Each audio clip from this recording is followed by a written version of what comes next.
Role playing. That sounds like a really fun dinner. Lunch. Okay, back to validation.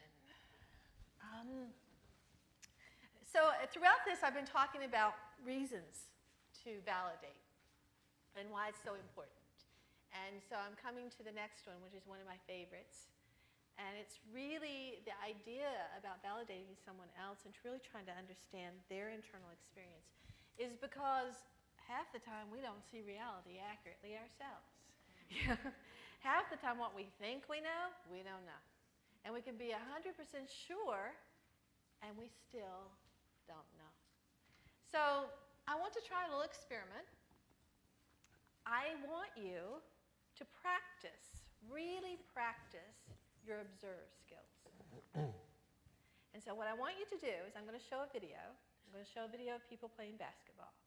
And I want you to count the number of times the team in white pass the basketball. Okay? And we're going to see how good you are at observing how many times they pass the basketball. So I don't know if the lights have to go out or not. No, I guess not. Can you see it? All right, let's get started.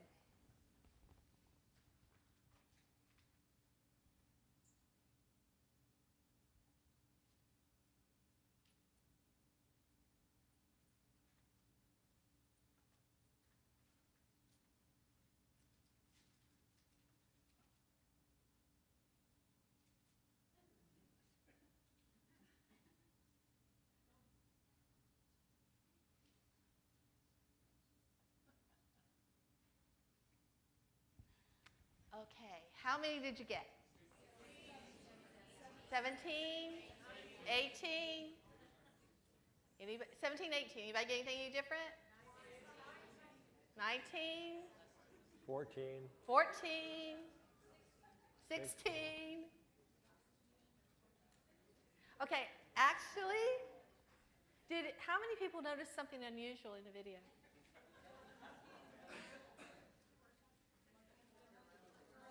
How many people did not see the gorilla?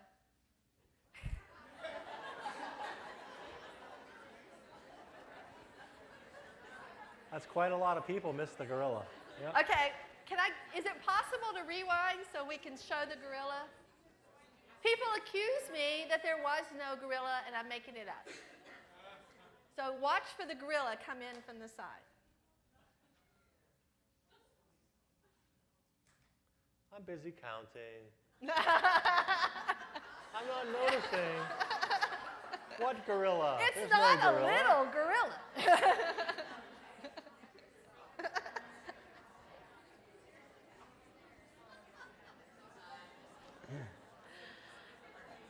Anybody want to be an eyewitness in a criminal situation ever again? Yeah. So this was done in the research. People were working on selective attention, and they did lots of things like this. They would have subjects go into a store and be waited on, and a man would wait on them, and then he would duck down to get something, and a different person would stand up. And half the people, it's usually about half the people don't notice. Yeah, half the people don't notice the gorilla, and half the people don't notice the other changes that they do where they substitute people. And so it's amazing what we don't see. So when we say, no, you're wrong, we think we're right, I want you to remember the gorilla, okay? And that half the people don't see the gorilla.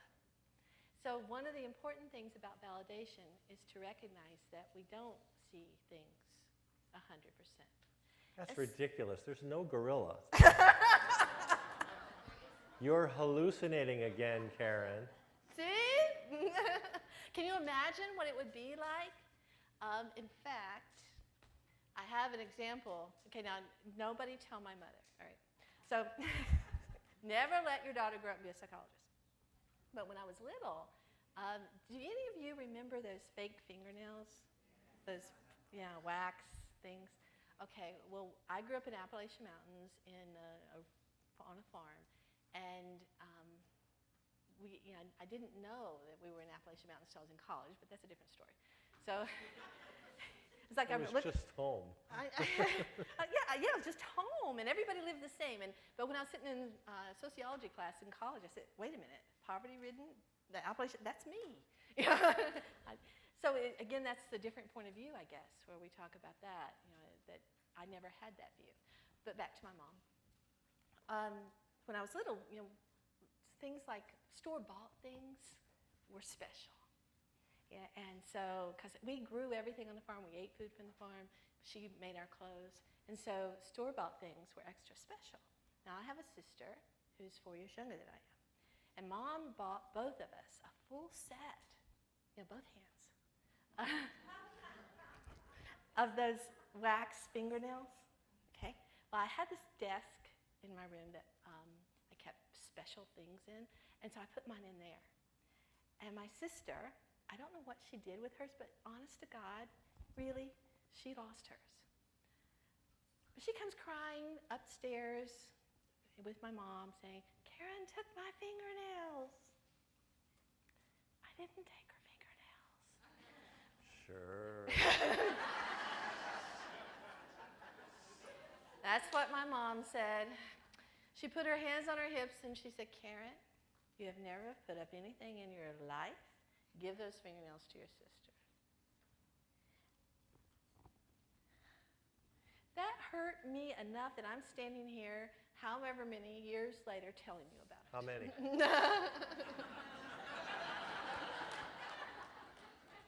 Because those were my fingernails. And so one of the most powerful things that can be invalidating is to tell someone what they know is true is not true. You saw the gorilla. No, there was no gorilla. So when you think about validating someone, think about what they see and know and experience. They may have seen something you didn't see, and you may not know. I'm completely certain, and I could be wrong. Yes. I think it's your turn. Oh, thanks. Are you sure? I believe that's the case. Great. Thanks, Karen. Okay, so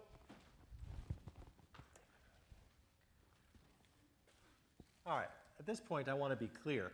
When we use the term invalidating, we're not being judgmental of the person who's being invalidating. It's possible to be mean and cruel and neglectful and do terrible things. That's possible. But that's not the vast majority of what is invalidating in most relationships. And by the way, I don't know if you remember back from our earlier, it's not that far ago, this one. Notice that on a scale of 1 to 7, the parents of the non-clinic kids, the blue, are still invalidating almost, about 2 1/4 out of 7. That's actually not a trivial amount. And the scale actually goes up to 7. I don't see anybody validating all the time, right? And those are pretty good relationships, the blue ones. We have similar data with couples. It doesn't really make much difference. So when we say, I'm invalidating Karen, or probably if we were going to be really accurate, we'd say, I'm invalidating what? Her experience. Okay? It's hard to invalidate a whole person, although it's possible if you invalidate the person's experience enough times. So I'm invalidating her experience of being cold when I say, it's plenty warm in here. I'm invalidating her experience of being sad when I say, that wasn't your dog, you shouldn't bother you, that died, that got hit by the truck, okay? I'm invalidating her experience, her emotion, or there was no gorilla. I'm invalidating her cognition, her sensation and perception visually, and her brain's ability to notice something, right? Because notice when we pay attention to one thing, we miss everything else, right? I mean, that's not a bad thing, right? We might want to choose carefully what we're paying attention to. So when we say something is an invalidating family environment, we mean one of two things, and usually both, that somebody's experiences, okay, especially the private ones like what a person wants, feels, okay, those things, they're misunderstood. They're not, somebody pays attention to them. We don't understand them. Or we even downright criticize or pathologize, say you shouldn't, it's wrong, right? That's easy to do. So we call that invalidating the valid. Okay? Anybody have thermostat wars in your house? Right? Somebody sneaks over around the corner, turns the thermostat up or down. Half an hour later, the other person goes and turns it the other way a little farther, you know? Okay? That's a kind of invalidation, right? You shouldn't be cold. You shouldn't be warm because it's, heaven knows it's the right temperature in here, right? If I'm comfortable, it's the right temperature. So now that's an easy one. You can, I hope, get a little chuckle out of that, although sometimes that brews into something serious too. But what if instead of it being about temperature, but what if it's about emotion? What if it's about what you want? You know, when my oldest son said, gee, you know, I think it would be great if you bought me a car, because then you wouldn't have to be getting up in the morning early and driving me to school. Okay? When he said to my wife, you know, my wife is a dean, you know, at the local college, you know, driving a 12-year-old car, you really deserve a better car. Yeah, smart boy, right? Right? Sits down at the dinner table. Okay, let's have a serious conversation about what it's going to take for you to buy me a car. Okay, these are, what do you say? Do you say, you little twit, if you want a car, buy your own car? It's kind of invalidating, right? You say what? I said, of course you want me to buy you a car. How could you not? I have more money than you do. You have no money, right? And if you remember math, right, anything that's more than 0 is infinitely more money, right? So you can't divide by 0, right? So instead of saying you shouldn't want me to buy you a car, which is invalidating the, is it reasonable for your average 16-year-old to want his or her parents to buy a car? Absolutely. Any kind of new car, more expensive car, go-kart, doesn't matter, okay? It's reasonable. That's what people, of course, why wouldn't you want somebody to buy you a car? And if I acknowledge that it's reasonable to want it, does that mean we have to do it? No. But that's a hard thing to balance, or harder thing to balance. So it's when we invalidate the valid. When I said, of course you want me to buy you a car, I could also say, and I'm not going to do it. They're both true. Right? One, doing together, they preserve the relationship. And I'm not out X number of thousands of dollars, okay? If I only do one of them, okay, if I only say, no, I'm not, and you shouldn't want me to, I've invalidated the person, I'm hurting the relationship and not buying the car. Or if I think, oh, it's reasonable for you to want it, therefore I have to do it, then I feel resentful and we grow entitled children, which maybe isn't so good either. Okay, with me? Now, the other way to be invalidating, and this is where the wording gets kind of tricky, is when the behavior itself isn't valid. There's such a thing. Of course there is, right? What would be an invalid behavior? Yeah. Suicide, well, in what way is it invalid? Well, what's invalid about it as a behavior? What doesn't it accomplish? It's valid. Suicide is a valid behavior if your goal is to be dead. Okay? It's one way to do it. Now, but in every other way, it's a lousy way to solve problems, right? It's presumably a lousy way to end suffering because it's a lot more, you know. So it's probably, and it's certainly not the only way to solve problems, right? So it's not valid in many ways. So somebody who makes a suicide pact or encourages someone else to kill themselves, some of the bullying that we hear, you know, you should go kill yourself. That's really, right? That's validating an invalid behavior. Or more normatively, what if I go into my teenager's room, here, you know, you go into your teenager's room, high school student, and you wake him or her up and you say, hey, it's time to get up, okay? Actually, somebody want to role play this with me? Let's do this. Teenager? Who's going to be a teenager? Gail's going to be a teenager. Yay. Okay, so you're sleepy? How old am I? I don't know. How old do you want to be? 15, 16? Yeah. something like that. And you just happened to be not so sleepy last night, and so you went to bed about 11:30, 12 o'clock. You got up about 12:30 and got back on the computer and played some Pokemon with people in Japan. Oh. Till 5 in the morning. Okie dokie. Then went to bed. You were a little bit wound up, so it took you half an hour to fall asleep at 5:30, and now it's 6:30. I'm waking you up. Oh, I've had an hour and a half of sleep, eh? Yeah, at best. Okay? And so you don't want to go to school. All right? So, Gotcha. Gail, time to get up. Come on, kiddo. Time to get up. Go away. Come on, it's time to get up. You got to go to school. I don't want to go today. I'm too tired.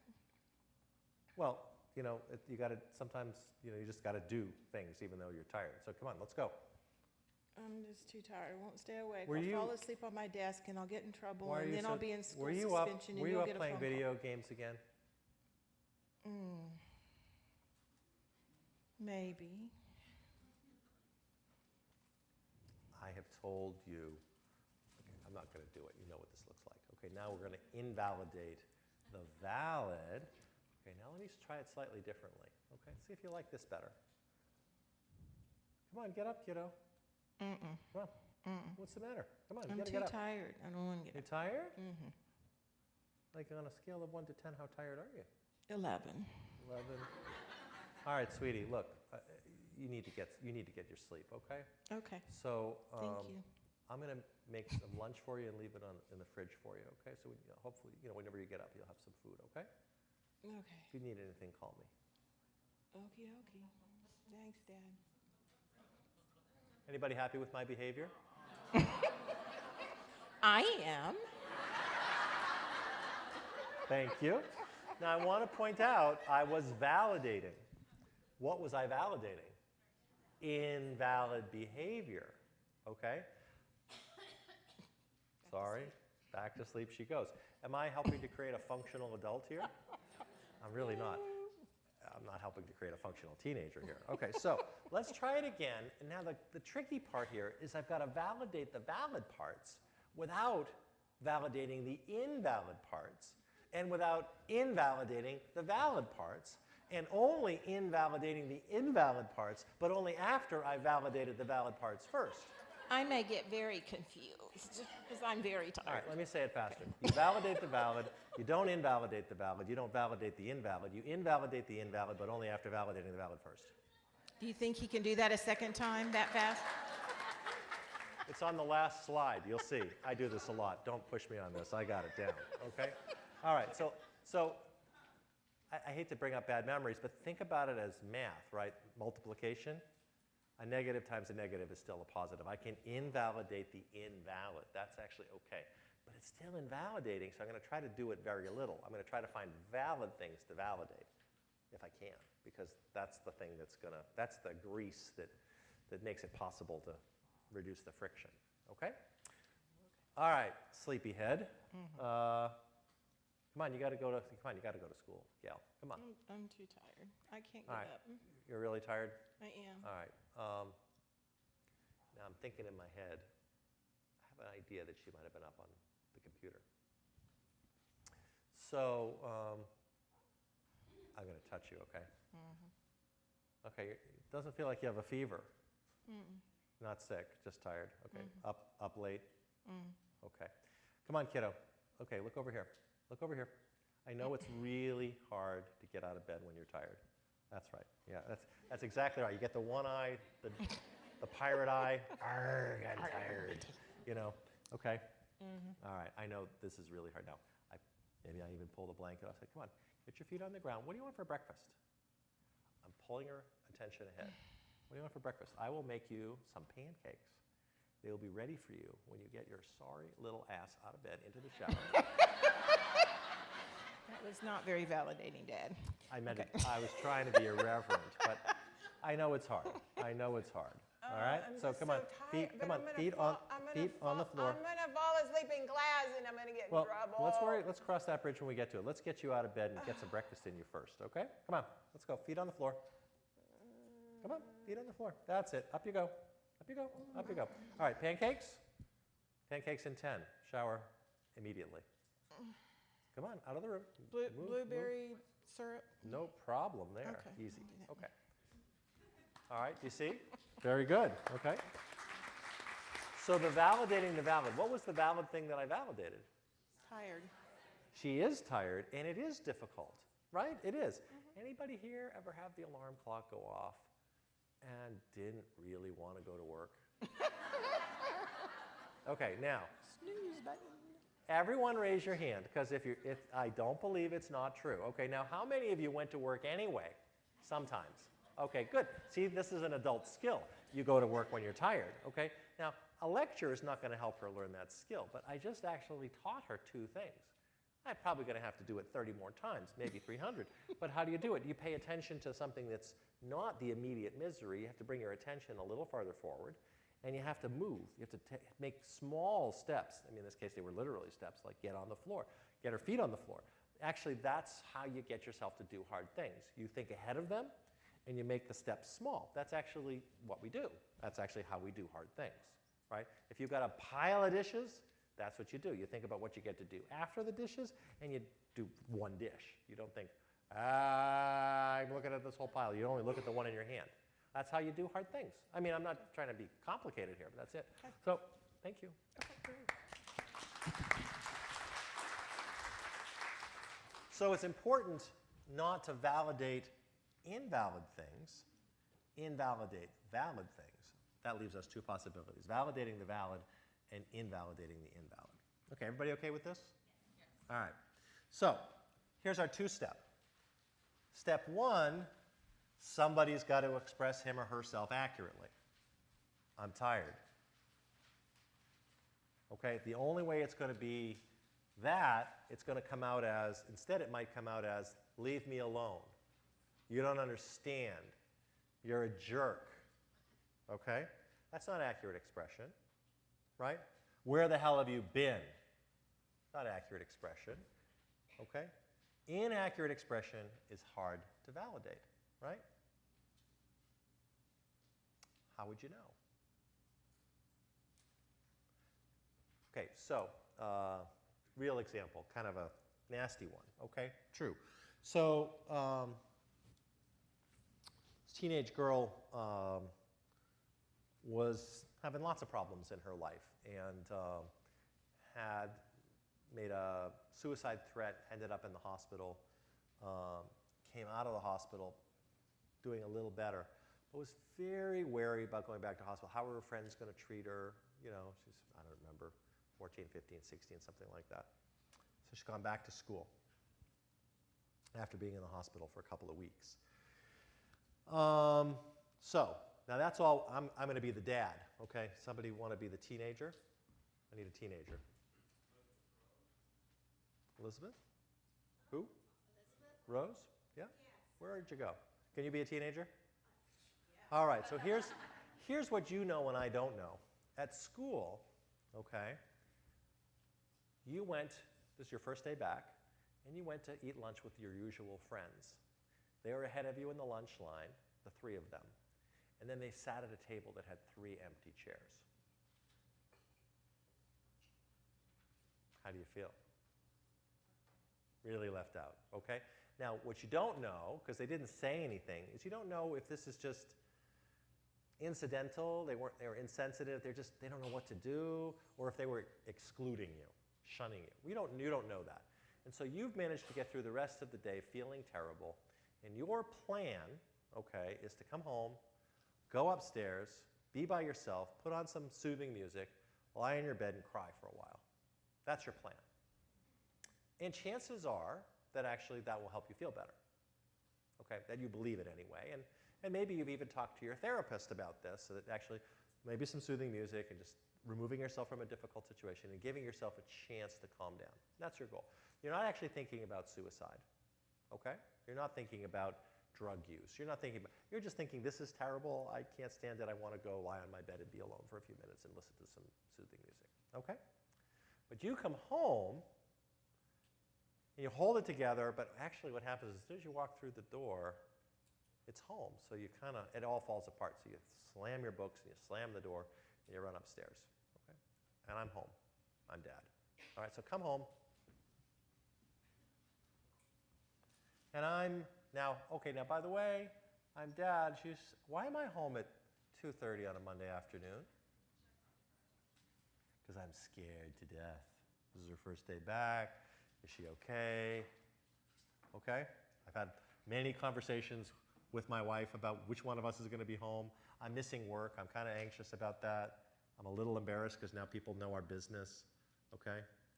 All right, and in comes the door. I'm in the kitchen puttering around, and Elizabeth walks in. So come in, don't talk to me, slam the door, slam the books, and go to your room, which we'll just have that be a chair over there. Crash, crash, crash. Hey, hey, you keep going. Hey, hey, hey. Elizabeth. Okay, bigger slam than that. Okay. Now, okay, what's got to happen here? Now, I got to point out, maybe there was, can I curse? Oh, please. Okay. On the way by, Elizabeth, what are you slamming the door for? Just my, fuck you, Dad. Sorry. Okay, you can erase that from the tape, right? Okay. Now, how am I feeling? Slams the door. What do you think? Lots of different emotions. Don't you dare talk to me that way. Okay, something like that. I'm trying to be a mere mortal, okay? Okay. So what happens? Okay, so now she's gone into her room. She's found her MP3 player. She's finding some music. She's got it up loud. She's locked the door. What do I do? Well, I've got some fear, and maybe I'm being a little angry too. She spoke to me. So I go to the door.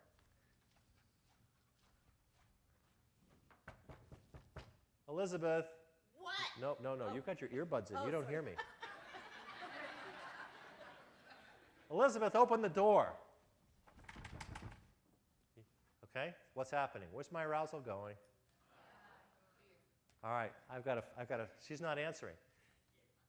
So it's one of two things. Either she's being spiteful, damn her, or she's trying to kill herself. Those are the only two things I can think of. Why? Because my arousal is like 99 out of 100. So what do I do? That's right. If I'm lucky, the door goes that way so I can break it down, right? If I'm lucky. Okay, so boom! I break the door down, and there she is lying on the bed, her face in the pillow, and her earbuds on, and she's not doing anything. I think she's dead. So I come over and I grab her, okay? I'm not going to hurt you, I promise. Oh, that's all right. I grab you out of your thing, and what do you say? What the hell are you doing? Pretty much it, right? Okay. And now, what happens to my brain is on fire. She's not dead. She's cursing at me. Okay? What do? I excoriate her. Okay? That's what I do. It's like, how dare you? You know, blah blah blah. You know, you come in the house, you slam things around, and blah blah blah blah blah blah blah blah blah. Okay? What's happening to her arousal? Now, what are you thinking of now? I'm really pissed and it's all about you. Yep. And your solution is what? Probably yell, scream, I might hurt myself. Yeah. Whatever it was, she wasn't thinking about hurting herself before, but now maybe she is. She wasn't thinking about drug use before, but maybe now she is. This is not to blame me, okay? This is no blame. This is a transaction that's gone way bad, okay? And so maybe now I see she's okay, but she's got a broken down door, and I say, okay, well, you know, she's got no privacy now. How's that feel? Not good. Okay. So now maybe she leaves the house. She storms out of the house. Okay, so now maybe then she goes find somebody with drugs, or maybe she decides to go overdose on the drugs. Okay, does this make sense? Yes. Okay, so hang on. So sit down for a second and rest, and we'll do it again in a minute. Okay. So now I want you to notice that from Elizabeth's perspective, she's got high arousal, and that makes it very hard for her to say, you know, Dad, this was my first day back at school after 2 humiliating weeks in the hospital. And, you know, on further reflection, I realized that my dear friends, you know, Shannon and Damon, and there's one more, Jackie, I realized that I'm kind of curious because they responded to me in a way that I didn't expect. It was a bit confusing. And I didn't get to eat with them, and I had to eat by myself, and I felt, well, confused and a little embarrassed and really sad because I was looking forward to seeing them, and they hadn't visited me in the hospital, so that was kind of hard too. So we have this ambiguous relationship now that's hard for my 15-year-old Brad to handle. You know, developmentally, confusion is hard for me. So, now socially speaking, you know, out in public, as a teenager, there are public demands that actually cause me to suppress that emotion so that I don't act in crazy ways in public. And unfortunately, what happens when you suppress emotion is you get this rebound when you stop suppressing it. And so when I came home, unfortunately, you bore the brunt of that, and I slammed the door and broke the potted plant and threw my books and locked myself in the room. But what you don't realize is that I was listening to music to try to soothe myself, and I was doing a pretty good job. Then you interrupted it, understandably, because you didn't know it was going. Stop me, stop me, stop me. Okay, nobody does this, okay? She doesn't, if she expressed herself, well, first of all, I'd send her back to the hospital, okay? Because that would be like, but nobody expresses themselves that way, okay? But as the parent, okay, now I want to be clear. As the parent, I can't look through all the parts that I saw. I can't look through them and see that. But what can I see? If I stay, what do I know? That she's upset. I know that. Do I know what emotion? I don't. Do I know what happened? No. Is it reasonable to guess that something happened? Yeah, something happened, and it didn't have anything to do with me. She brought it in the house with her. At least in the beginning, it didn't. Now, if I could just be mindful of that, let's try it again. And if I just stay with what I know, let's see if I could do it differently, okay? If I can do it differently, I'm hoping that I can validate her, which might help her lower her arousal, which might get her to tell me something accurate, which will make it easier for me to validate. Okay? So come slamming through again. You're a little firestorm. Boom, boom, boom. Slam, crash, boom, slam. All right. Now, over to the door. Knock, knock, knock. She doesn't hear me. This was 30 seconds ago. Is she really dead? She's really not. So what could I do? I've got to soothe my arousal. I've got to remember, wait a minute, A, this is somebody I love, and I'm actually worried about her. And B, she's not dead. She's okay. So if she's not answering the door, either she doesn't want to talk to me, or maybe she's in her bathroom, or maybe she's got her earbuds on. I know that she does that. I'm thinking about her. She does that sometimes. Okay, so now I have to decide. How do I weigh those? I don't know. Maybe I can wait. Could I wait? I don't know. Maybe. It depends. She's never tried to kill herself. She threatened to. She overdosed a little, but not so much, you know. Well, you know, like she took 12 Tylenol or something. That's a kind of, you know, it's not great for your liver, but not going to kill her, okay? I'm not recommending it, just to be clear. So I have to decide, how dangerous is this? Maybe it's not that dangerous. Maybe if I just relax and I notice what I notice, something happened at school, it's really upset her. Maybe I'll give her a few minutes. Maybe she has told me on several occasions that she just needs a little space. Maybe I could respect that. Or maybe she's really impulsive and I really am scared. Well, you know, I don't know about you, but most bedroom doors have a little key, or you get a little screwdriver and you can kind of turn the little lock through the little hole, right? I mean, bedroom doors don't have, you know, Krypton locks on them, okay? So maybe I have time to go to the garage and grab a screwdriver and poke it in the little hole and unlock the door, knocking loudly while I do it, okay? And then standing in the doorway and saying, Elizabeth, Elizabeth, and maybe I shake the bed a little bit instead of just grabbing her. Yeah. Okay. No. You're still upset that I broke into your room. Oh, but I didn't break the door down, okay? What are you doing in here? Oh. I locked the now door. I'm regulating. How come you're in there? I'm sorry. I was just really worried about you. I was kind of scared. Well, why didn't you knock? I did, sweetie. I knocked quite a few times, but it looks like you had your earbuds and you didn't hear me. I really did knock a lot. All right, well, I don't appreciate Are you okay? that. I'm okay. Okay, is it better for me to leave you alone, or do you want to talk? Well, I'm very upset. You Yeah, didn't see me sure. come in the house? I Are sure you did. so self-absorbed that you don't see me walk in the house when I come home? How what- many kids do you have? Why do you think I'm not about to have one less? Come on out here so they can see you. So, of course I saw, that's why I was scared, because I saw you come in and I actually spoke to you. I don't think you even heard me. So I was just scared. It seemed like, what happened? What happened, sweetie? Something happened at school. Yeah, I mean, everything that's been going on, and and I get back to school, and they're my supposed three Okay. best I friends. want you to notice she's talking to me now. Okay? And this is not unrealistic, okay? I mean, it might have taken a few more runs at it, but she's now expressing herself pretty accurately. She's telling me the story. When I hear the story, it's easy to validate, right? It is. Okay, so, Shannon and Damon and Jackie and whoever else, Carl, they all ignored you. And Carl has an award for being a good guy, too. Yeah, well, I'll tell you what he can do with that effing award. Yeah. But, So, Jesus. this must have been really hard. I know it was just hard even going back to school this morning. Yeah, it was freaking hard. Jesus. Wow. I mean, really. Oh, you poor thing. I'm sorry. I'm not a poor thing. Well, that sounds really hard. It was really hard. sounds And really I hard. wish So you what- would pay attention to that and give me some credit once in a while. okay. Instead, you freaking open up my door. Okay, so what could I do now that would be helpful? Because now I know you're okay. What else would you want some space?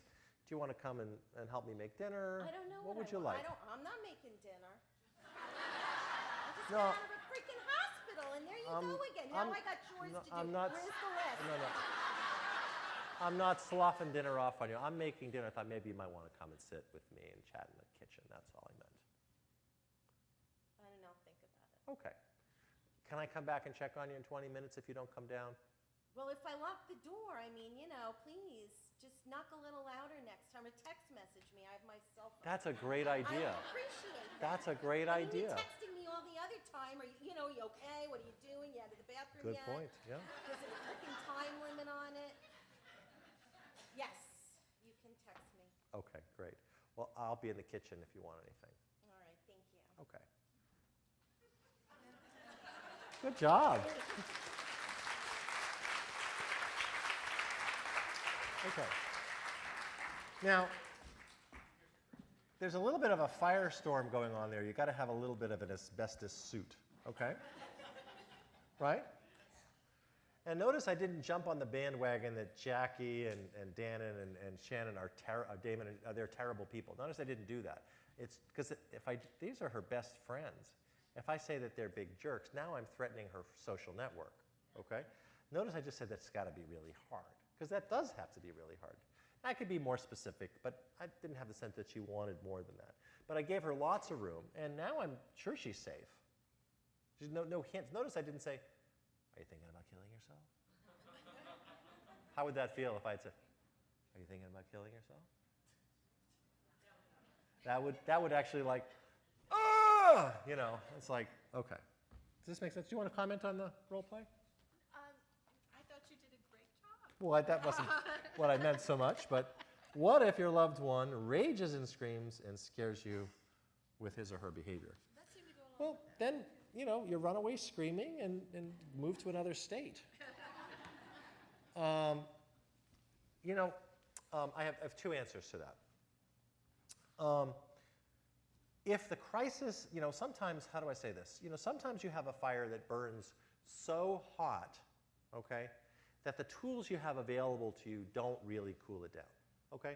I might spray if I get my wood stove going in our cabin hot enough, long enough, okay, I could pull all the coals out of it, and the wood stove is still going to be way too hot to touch for hours, okay? And, I don't want to be spraying cold water in my living room. Okay, so all you can do is really wait sometimes. You cannot make it worse. I can stop putting fuel on it, but sometimes all you can do is wait. Now, that's not the end of the story. That just means that timing matters. So what I would say is if Karen is raging and screaming, this is probably not the moment. Is she going to understand even my validation? Probably not. So I've got to try, I don't want you to practice screaming and raging at me because it'll hurt your voice, but if you had just been screaming and raging, and I get it, her arousal is at 100 out of 100, okay? She's straight binary, black and white thinking. What am I? I'm the stimulus. It doesn't matter that that 95 out of those 100 points of negative arousal maybe came from school or from other things or from something that I did 2 weeks ago or 20 years ago. Doesn't matter. Right now, I'm the one that gave her the last 5 points by pressuring her, putting a demand on her. Even talking in a soothing voice is like one more thing that she has to do, right? So what does she want to do? Push me away, okay? So I could try a couple of things. I can try, saying, taking a deep breath, relaxing my body, okay? I can try taking a step back so I'm not threatening, okay? And leaning forward. I know it's paradoxical. Take a step back and lean forward is a non-threatening thing to do. Okay?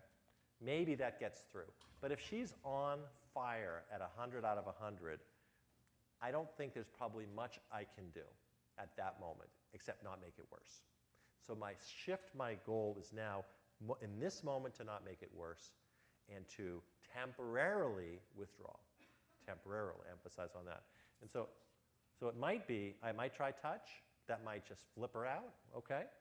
Just depending on whether if she's kind of tactile, the touch could be soothing. If she's, people, maybe you yourself, sometimes you get to the point when your irrit is so high, touching just feels like you want to blow your stack. And for others of us, being touched at that moment is like, oh, thank goodness, there's another human being, okay? It just depends on which kind of person Karen is at this moment. Now, I might or might not know that because it might be just at this moment. It might be that 5 other times this is helpful, and this time is like, don't bloody touch me, okay? So what do I have to do? Like, okay, I'm going to go downstairs and work on dinner. Okay? We can talk some more later. Just get out of here. Just get out of my sight. I'm sick of you. Don't turn around. Don't bite. can't Don't bite. stand you. Don't bite. Don't bite. Keep going. Cut the carrots. Cut the carrots. Cut the carrots. Okay? I hate you. I love my daughter. I'm going to cut the carrots. Okay? Now, the solution to this is not in this moment. If I've tried the 2 or 3 reasonable things that I could do, and that's where she is. What I've got to imagine now is later, I don't know how long it's going to take for her arousal to come down. Okay? Depends on her temperament and a bunch of other things. But at some point, maybe later today, maybe tomorrow, maybe next weekend, when she's regulated in a non-shaming kind of way, I got to say, that conversation now she's semi-regulated now, okay? Maybe it's tomorrow afternoon. Yesterday afternoon after lunch, that was not our finest moment. Could we figure out how we could do something different next time? Because I know, the part I know is whatever I was doing was making it worse. You just made me so mad. I could tell.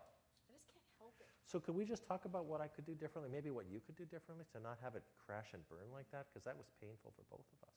Just don't annoy me like that. All right, well, let's try to be more specific, okay? Let's try to be more specific. Now, she's engaging, and she's sane, okay? This is okay, all right? Notice, what did I do? This key thing I did here. We. And it's not that I have to do a we, but it's not a you. It's non-blaming. And this is important, because where I'm going here is that this is what we're going to call a transaction, okay? That actually there are both of us, okay? It really does take 2 people to dance, the little saying about what's the sound of one hand clapping, not much happening here, So now, it doesn't, I don't think, Karen, you can agree or disagree. I don't ascribe to the idea that a conflict or an argument, that the responsibility resides 50-50 in both people. I eschew the whole idea that you should assign responsibility or blame. Instead, the question is, how can we do this dance differently to not end up crashing and burning? That's the question. Does that make sense? So, Karen has whatever temperament she has. I have whatever temperament I have. We have to learn to use our temperaments and our skills to overcome, despite our temperament, to connect when one or both of us are on fire. You know, her hair is spontaneously combusting, you know. And I think one of the things that you said was when there's a I don't power think you're differential. on. Oh, I'm not on. Now you are. So when there's a power differential, like with a parent and a Right. child, one of the things that you said was, you did say we, but you also said I. Mm-hmm. You know, what can I do? When I said you annoy the heck out of me or whatever, you said, can we talk about what I could do differently? Wow. You know? I mean, that felt very validating because usually when there's a power differential like that, it's always about what? All I did was, right, all I did was, don't forget, all I did was is saying your experience is wrong, you shouldn't have reacted that way. All I'm saying is, you're wrong. Yeah. Just saying. You're wrong. Right. Anybody love being wrong? Is that fun? Yeah, exactly. We'll put that third on our list. Okay. So, other comments about that? Does that make sense? No, that makes yes, that makes sense. And the weight, I think, is hard. I think what happens with parents sometimes is that they feel like they're losing their authority. Right. Well, yeah, and authority is a big one because authority is a big concept that I would encourage you not to get stuck in. Okay. The I hate you part that you were doing, and I'm saying cut the carrots, cut the carrots, cut the. You know, the reason for that is because I suspect that many parents have had the experience where you've got a small child, okay, let's say a 2 to 5 year old, and you've been doing something kind of fun. Doesn't have to be big fun, but like kind of fun. You've been playing a game at home or reading books or something, playing outside, and now it's time to come in and get ready for bed. But because it was so much fun, you kind of let the bedtime go a little longer, and the kids now goes from excited to like, uh-oh, past the, and it's like, okay, come on, we got to go get your pajamas on, we got to get, your teeth brushed. It's like, and then after, you keep pulling and prodding, and you do what you're doing, it's just fine, and then it's like, I hate you, I get, you know what I'm talking about? Well, I think many parents can see that I hate you at that moment is really not accurate expression. It's not what's going on here. That may be in the moment the kid's experience, but it actually even then probably isn't. It's probably, well, Dad, if I were regulated, I would say that I'm exceptionally tired and haven't learned the skills to manage that. So, but again, I don't know any 4-year-olds who talk like that, so what you get instead is, ah!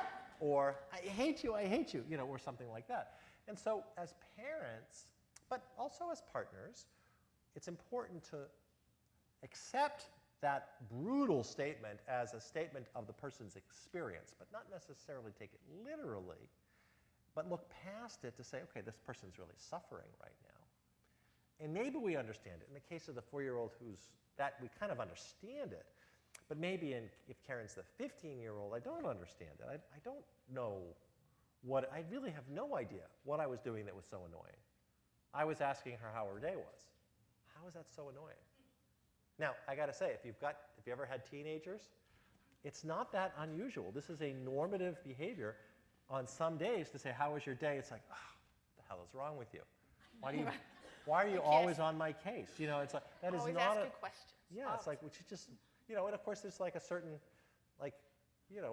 it's not intrusive, it's a friend, but it's intrusive if it's from a parent at a certain age, for many kids.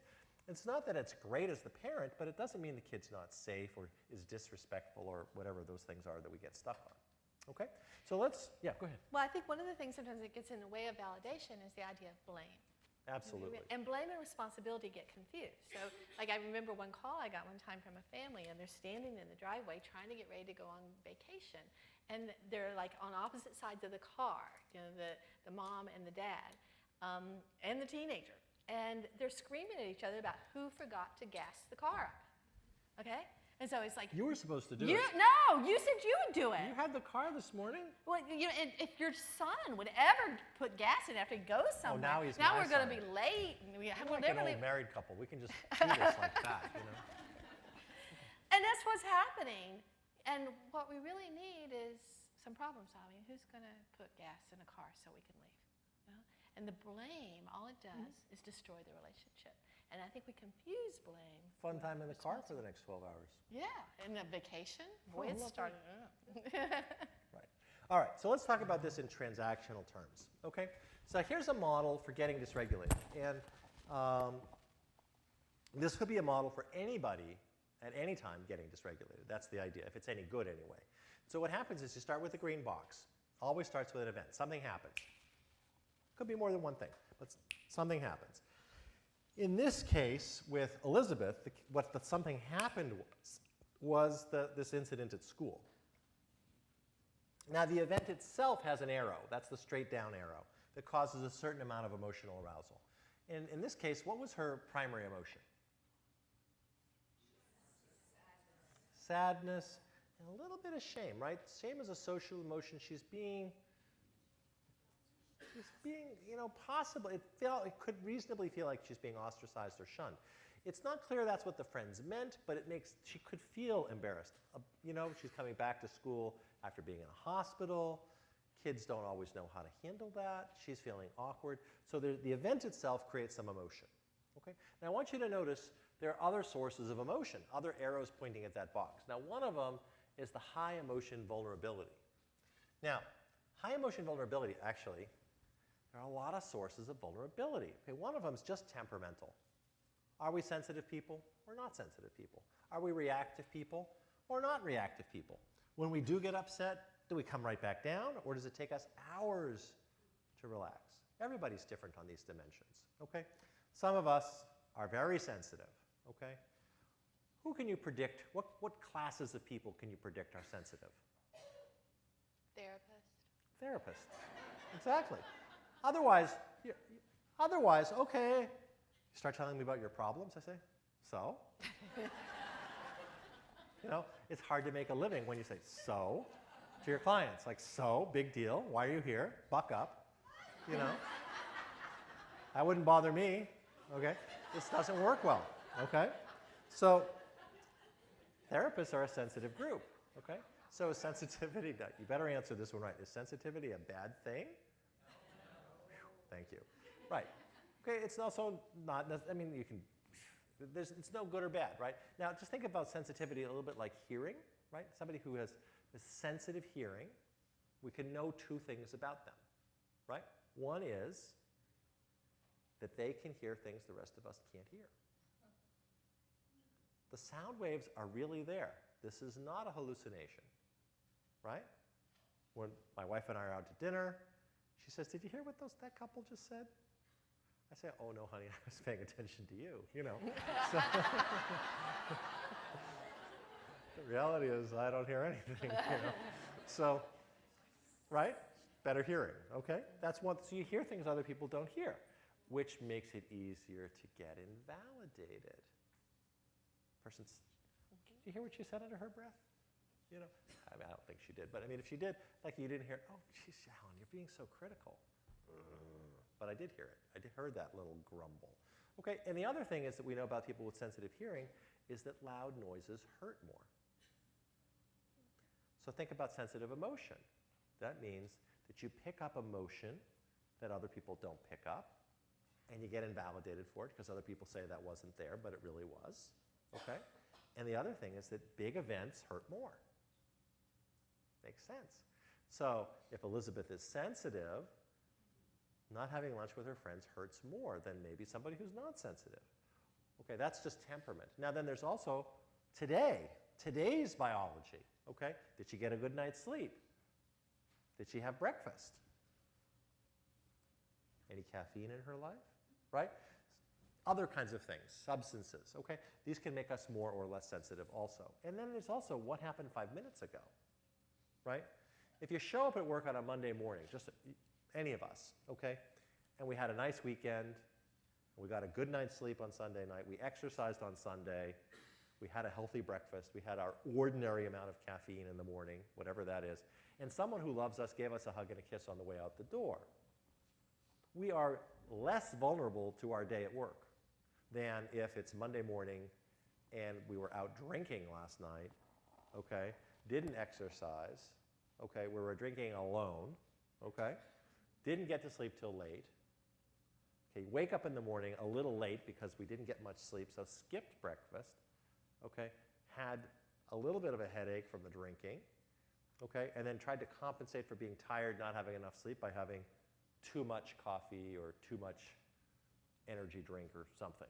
Okay, we show up at work at that point, we're more vulnerable to whatever comes next, just based on the last 12 hours. Okay, irrespective of our temperament. So that's also relevant. So maybe Elizabeth has a sensitive temperament. Maybe she's reactive. Maybe she returns to her baseline very slowly. And she's had a lot of negative events lately, so her baseline is kind of high. So that's another source of arousal. It's not just that her friends didn't have lunch with her, but she's also vulnerable to getting dysregulated because of her temperament and her recent activities. Okay? And then there's this last box, the judgment box. Now that's how she appraises the situation. Now, if her friends sat down and she thought, oh, that's a crowded table. Well, I guess I'll go over here, take this opportunity to meet some new people. Okay. Well, probably not coming home slamming the door, right? But if she starts thinking, what's wrong with me? I'm broken. There's something wrong with me. Well, actually, what's wrong with them? They're supposed to be my friends. What jerks are they? They should know better. They must know that this is hard for me. And they're even helping me. I can't believe, what kind of person am I to be so critical of them? They've been my friends for years. Does this sound like anybody you've ever met, right? Flipping and flopping between being judgmental of self, being judgmental of the other person. What's happening to my arousal? Okay, now notice the arrow here goes both ways, because we know that when our arousal goes up high enough, our thinking becomes binary, right and wrong, good and bad, okay? So even if we don't start out with Elizabeth being judgmental of the event, by the time she's getting highly negatively aroused, she's going to start being judgmental, because it works both ways. So she's got three sources of arousal there, and then if she expresses herself inaccurately, like slamming her books and breaking the potted plant and slamming her door and locking herself in the room, does not express, I'm feeling humiliated after my first day back at school after being in the hospital. That would actually make sense, okay? That's actually accurate expression. The behavior would make sense. But slam, slam, slam, crash, slam, I don't know what that means. And then the big FU in the middle of it. It's hard to read, Dad, I had a lousy day with a FU. It's just hard to hear that, right? It's just, I might be able to translate, but it's not so easy. So what happens is, of course, then with the inaccurate expression, I could easily start invalidating because I don't understand. Okay? Now, if the inaccurate expression also includes attacking, because sometimes it does, it's easier even still to be invalidating. And then I'd say things like, I don't care what happened at school. You have no right to walk in this house that way. Don't you ever talk to me that way. Now, you might be thinking, well, that's reasonable to tell her never to talk to you that way. Oh, okay. I'm in favor of observing those limits. I'm not at all against that. I wouldn't say, oh, no, it's great if your kids curse at you and say things like that. I wouldn't agree. I don't think it is great. Is that the moment to do it? That's the point. We might want to have that conversation about how to express herself when she's angry at me in a different way. But maybe this isn't the moment to do that. Maybe this is the moment to say, okay, what's going on? What's going on? Something happened. Something terrible must have happened for you to be this upset. Okay? So we could, but if we don't, we invalidate, which pushes the emotion up higher. By the way, this twitches around quite a while. This doesn't just go once. This goes around and around and around and around. And if this happens, this whole pattern happens often enough, then we have a whole history. Remember that relationship that crashed and burned we talked about this morning? That's the history of invalidating responses, which makes us more vulnerable to when the person walks in the room, we go, ooh, instead of, right? The big difference. So if we think about it this way, we can intervene. We can see, when we see inaccurate expression, we can look behind it and see dysregulated emotion. And behind the dysregulated emotion, we can see vulnerabilities. And something must have happened. And maybe a very judgmental thinking style. And maybe we can sort of become curious and interested in that and find something to validate that's valid in there. If we can validate the valid, right? Remember, we're going to validate the valid. That's going to help the other person reduce his or her arousal, which will help the person give us more accurate information, more accurate expression, which is easier to validate. When she tells me what happened at lunchtime, it's easy to validate that, right? That's not hard. Oh, that's so, sweetie, that sounds terrible. That's not hard to do. It does sound terrible, doesn't it? That's not hard. It's hard to do that when I have no idea what happened. How would we do that? So that's our plan, okay, is to go backwards to see there's a whole chain of events that led to this inaccurate expression. Now, sometimes somebody says, Alan, inaccurate expression is kind of a euphemism for F you. I don't think so.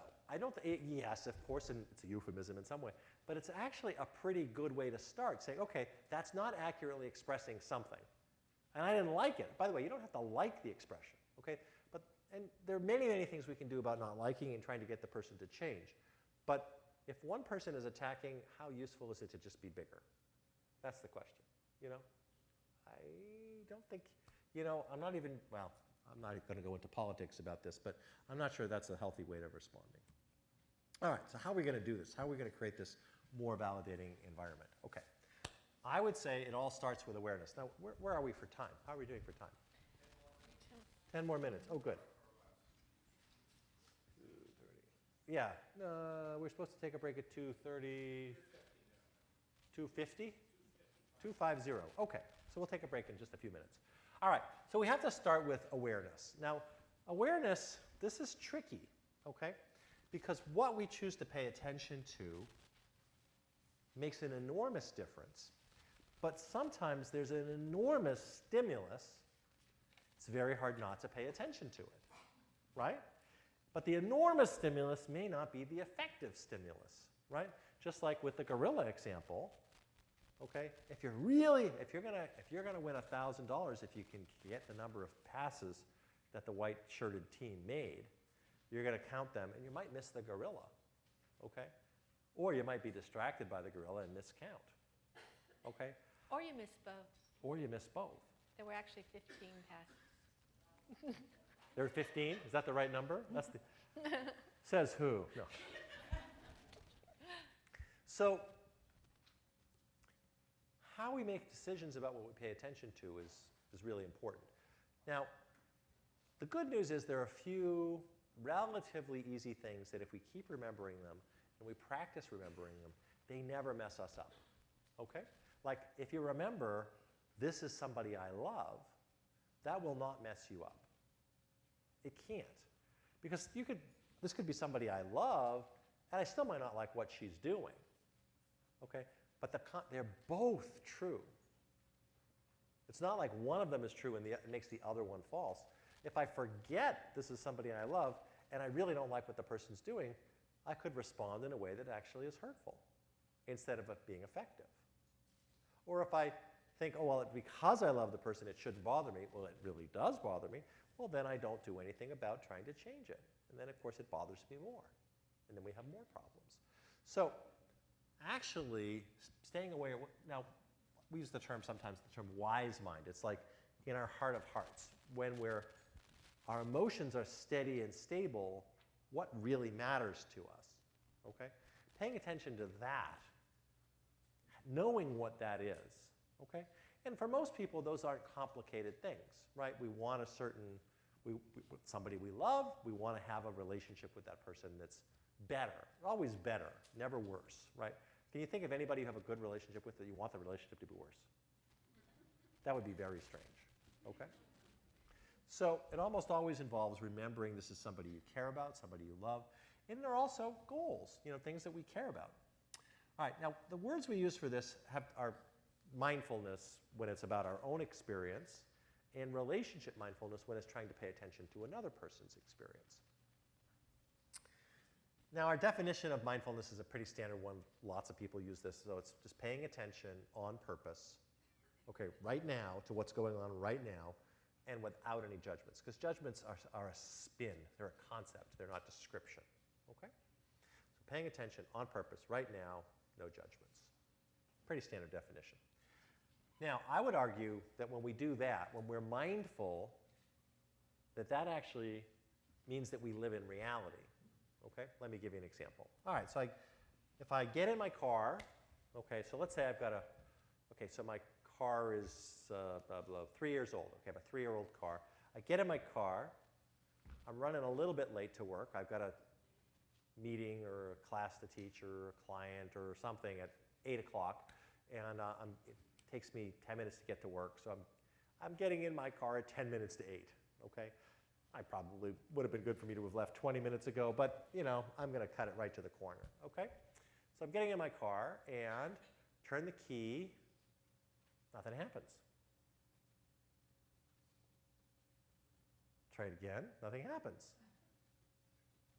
Well, the car's just 3 years old. It should start, right? It really should. That's psychotic.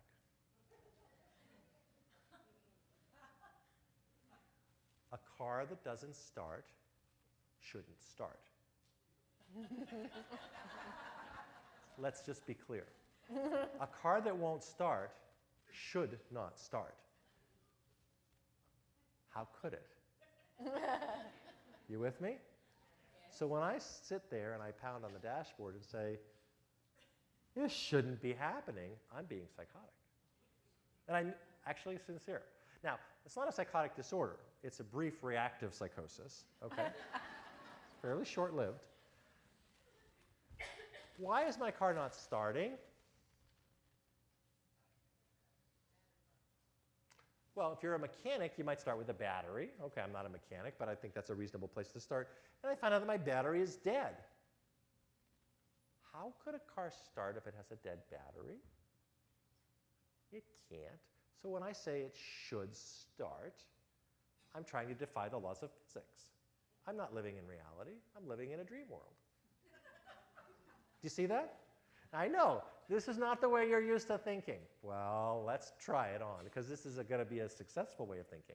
All right, or maybe, but the battery shouldn't be dead. Maybe my 3-year-old car had a dead battery last week, and I replaced it with a new battery. It really shouldn't be dead. How much do new batteries cost? I just paid $100 for a new battery. I don't know, something like that. It shouldn't be dead. Except that it is. And if it is, it should be.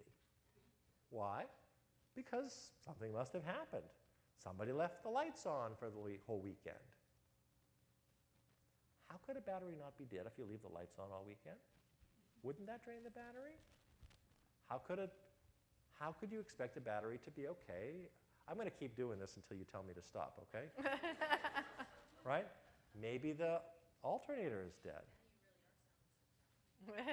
Thank you. Thank you. Thank you. Give me a way. The point I want to make, right, is what? The reality is the car won't start. And if it won't start, it shouldn't start because there's some reason why it won't start. Truly. I might not like it, but it's true. I might not like the fact that I left the lights on. But maybe actually Karen left the lights on. She shouldn't have left the lights on. You see? She, that damn shoe buyer, shouldn't have left the lights on. And that's I was out buying shoes. Now, I want to point out, that was brilliant, because what he just did is what everybody's brain does. Our brains are actually organized not like a computer hard disk. That's not the way our brains work. Our brains actually have like layers that are connected to emotion.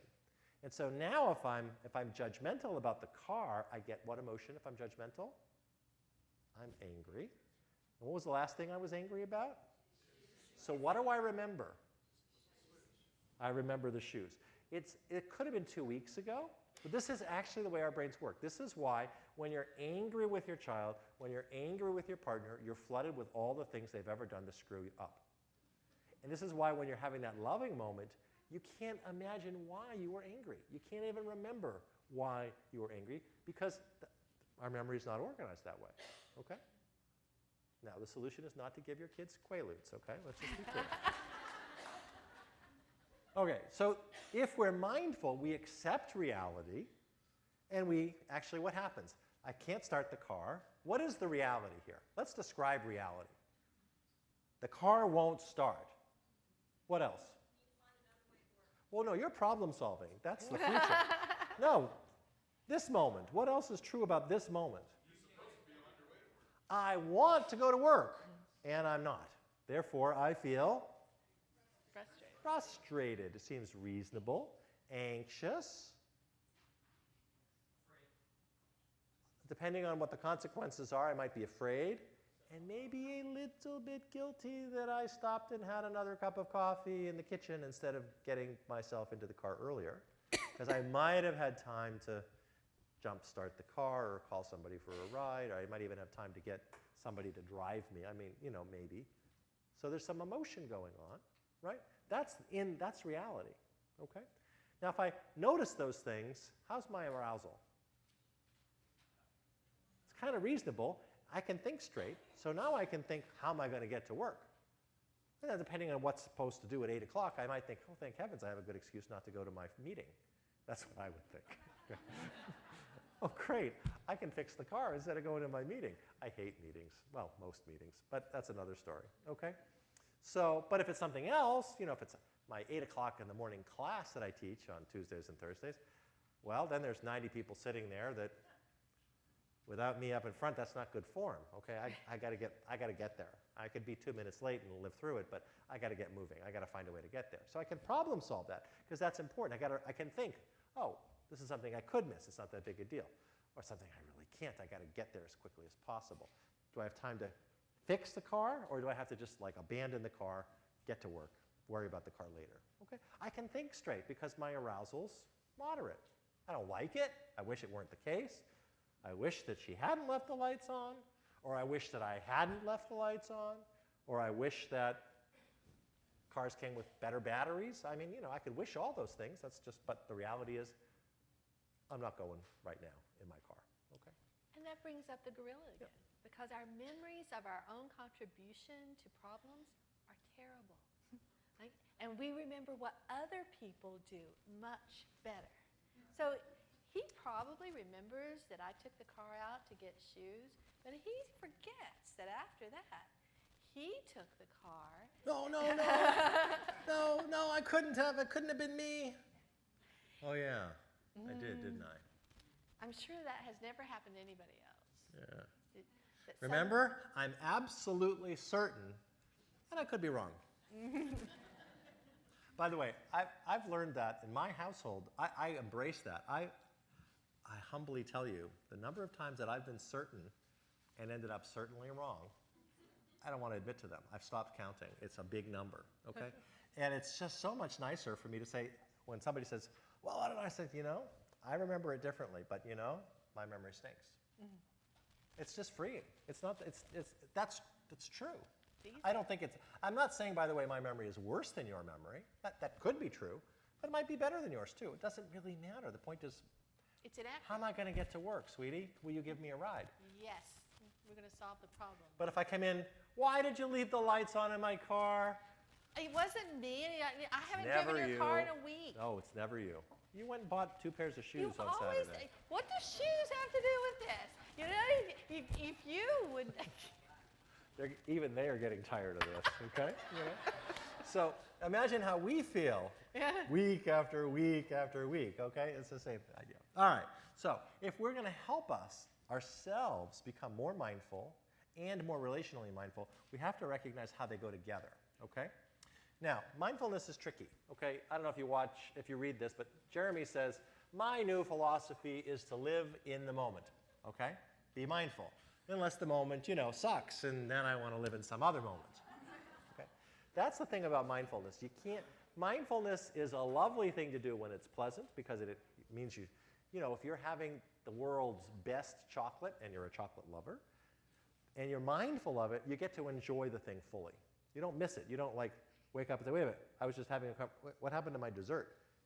It's gone and I didn't even notice it. Okay. You actually get to eat it and enjoy it if you're mindful. This is more like you're at a friend's house that went to a lot of work to make a dessert you really don't like. Okay, how are you going to be mindful of that? Okay, maybe that's harder. Okay, so our job is to figure out how to do it. Now this is where the task is to open our minds before we open our mouth. To figure out mindfully what's going on with me, can I manage my own emotion, before I turn my attention to the other person and try to be mindful of the other person, descriptively aware, then I can open my mouth. So our task when we come back from our break is to talk about how to do that. Okay. Yep. Words to take a break for. Okay, just a reminder for the mental health professionals, if you want your CEUs, please fill out your Scantrons and your evaluation form. And for the rest of us, fill an evaluation form out as well, because I think they'd like to know how this conference is going. You turn in, professionals turn in your reports at the end of the conference then. Question. The council has the forms at their table, so if you go over, yeah, okay. All right, have a nice break. See you in 15.